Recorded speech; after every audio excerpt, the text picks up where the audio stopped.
Eh, les gens, ils sont là. Ouais, Charel, tu vas vraiment faire de Pedri le successeur de Iniesta. Bah ouais. Logique, on a osé essayer de faire de Rakitic le possible successeur de Xavi.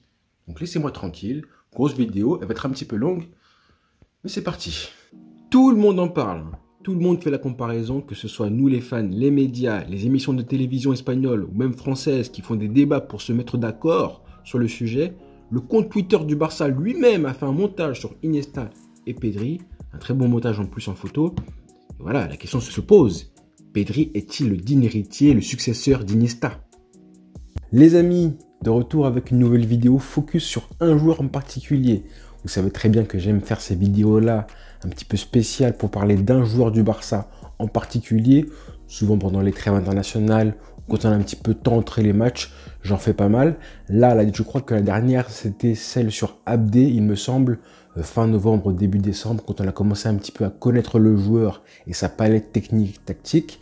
Là, j'aimerais faire une vidéo focus sur un joueur. Et quel joueur? Monsieur Pedri González. C'est une vidéo que je voulais faire depuis un petit moment déjà.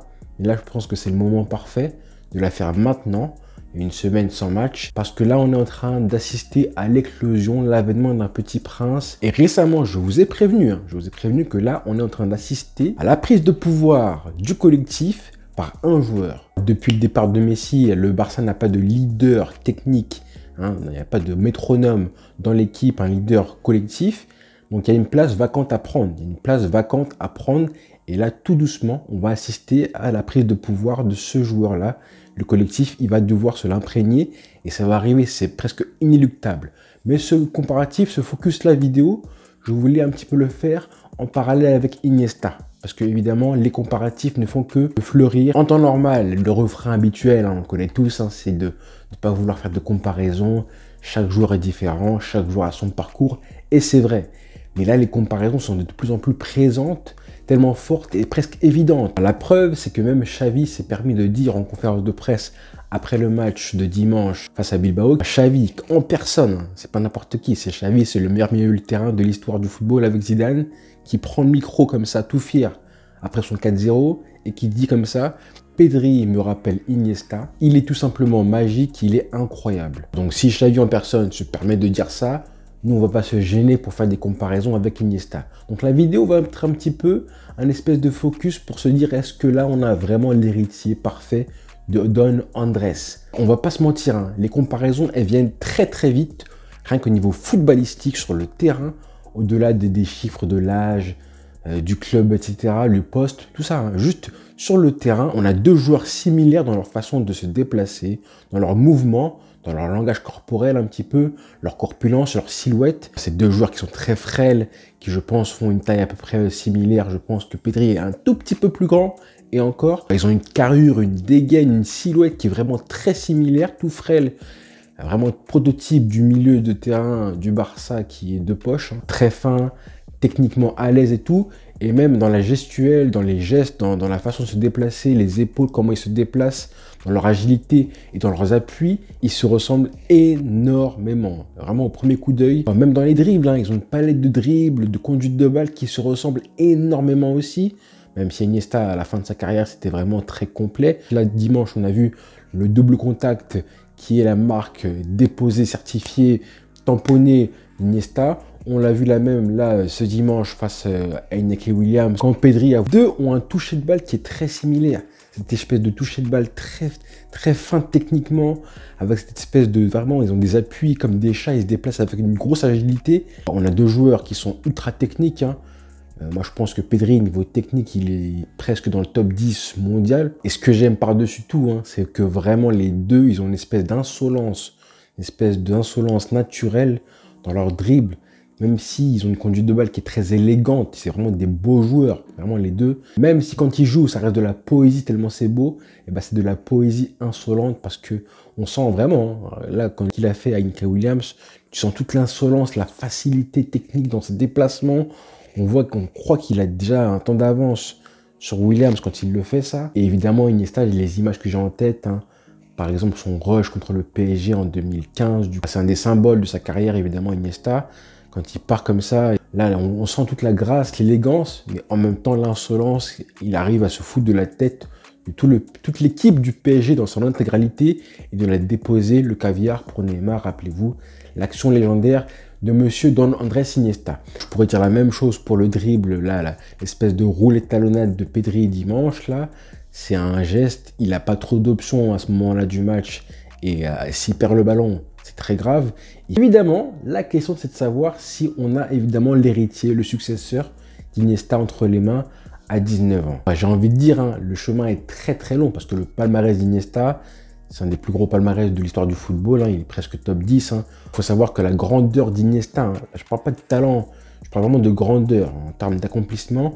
Un mec comme Iniesta, même s'il est moins fort footballistiquement que Xavi, il est quand même plus grand en tant que dans la place du football. Parce que naturellement, Iniesta a un football qui dégage plus de magie que Xavi. Il y a plus de moments marquants dans la carrière de Iniesta. Le but en finale de Coupe du Monde, le but face à Chelsea, les actions légendaires d'Iniesta, elles ont quand même plus pesé au moment de faire le bilan qui est le plus grand.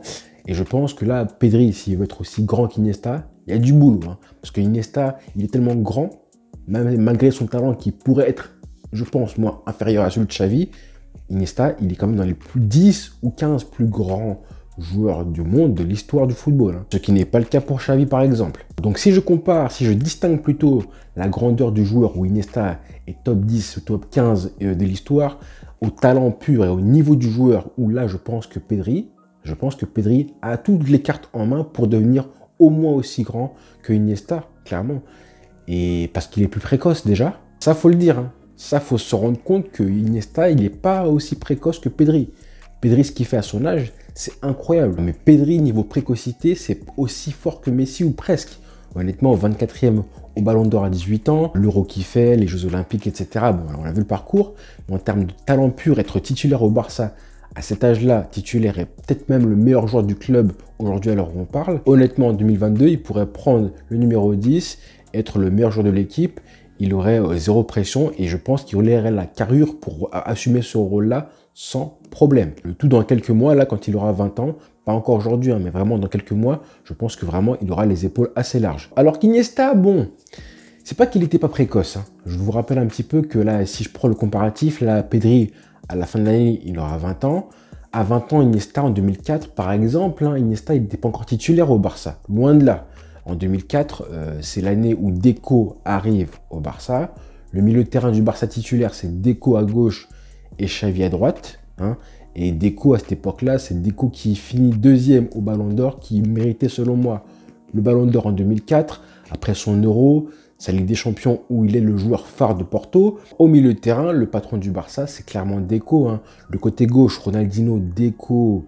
Hein, le côté axe gauche avec Ronaldinho, Deco et derrière Van Bronckhorst, à l'époque, c'était la folie. C'était la folie. C'était beaucoup plus influent, par exemple, que le côté droit, avec Xavi, Belletti derrière et Juli, par exemple, ou Messi ensuite.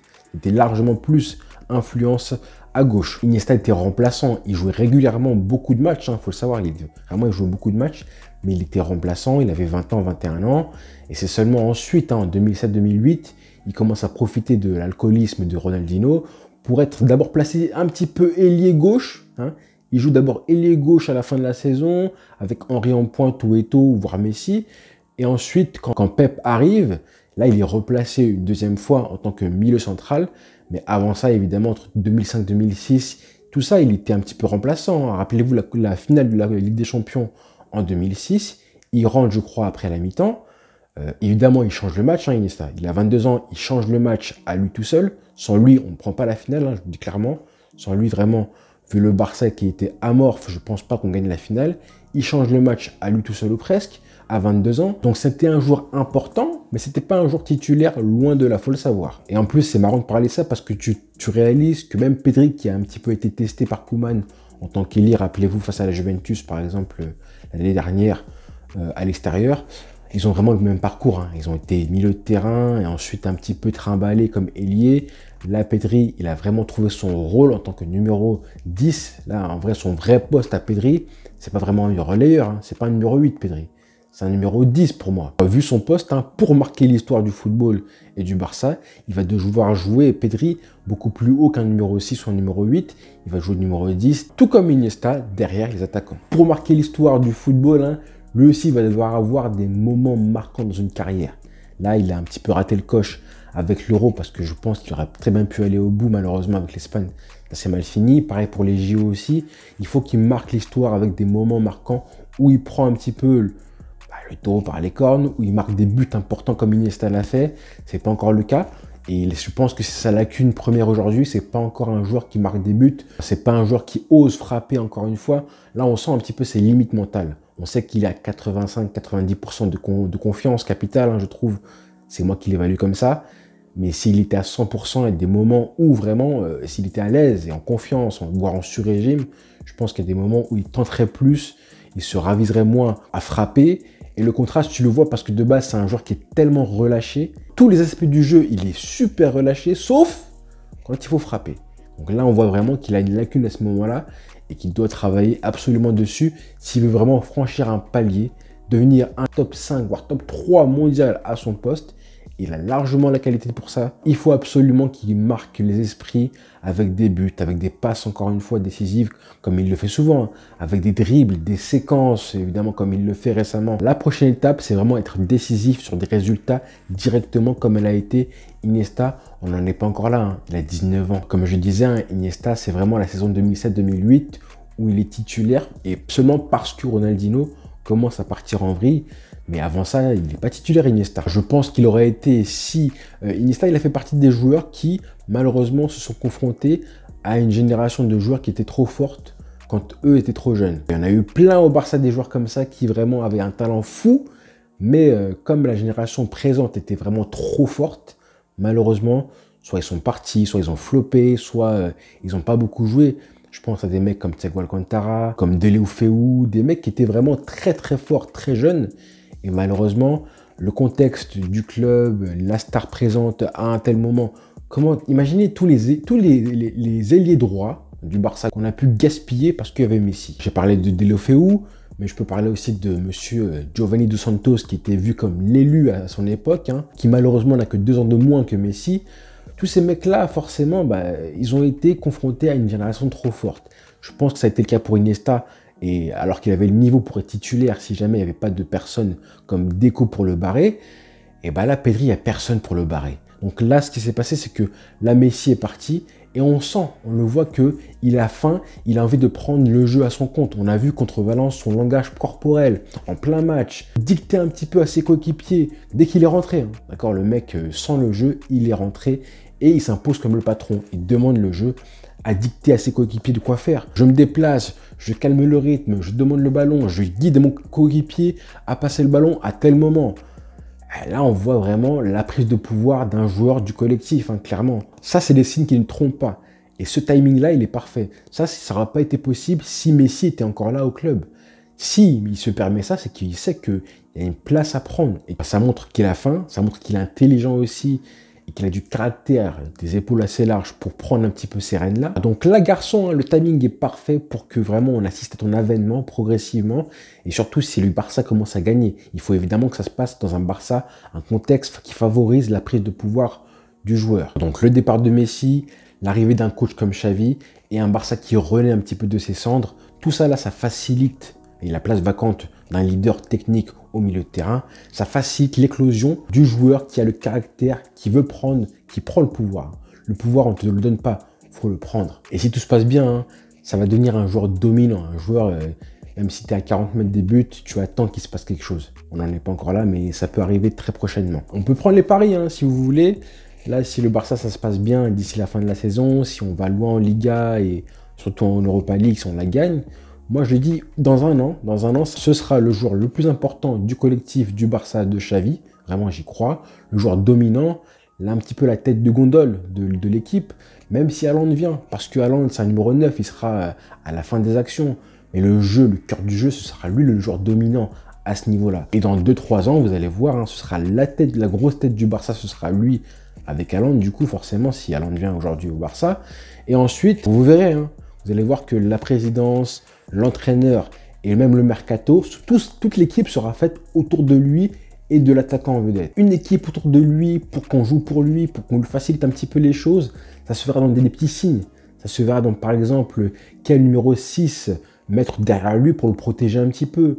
Quel attaquant, quel Eli avec qui il a des affinités.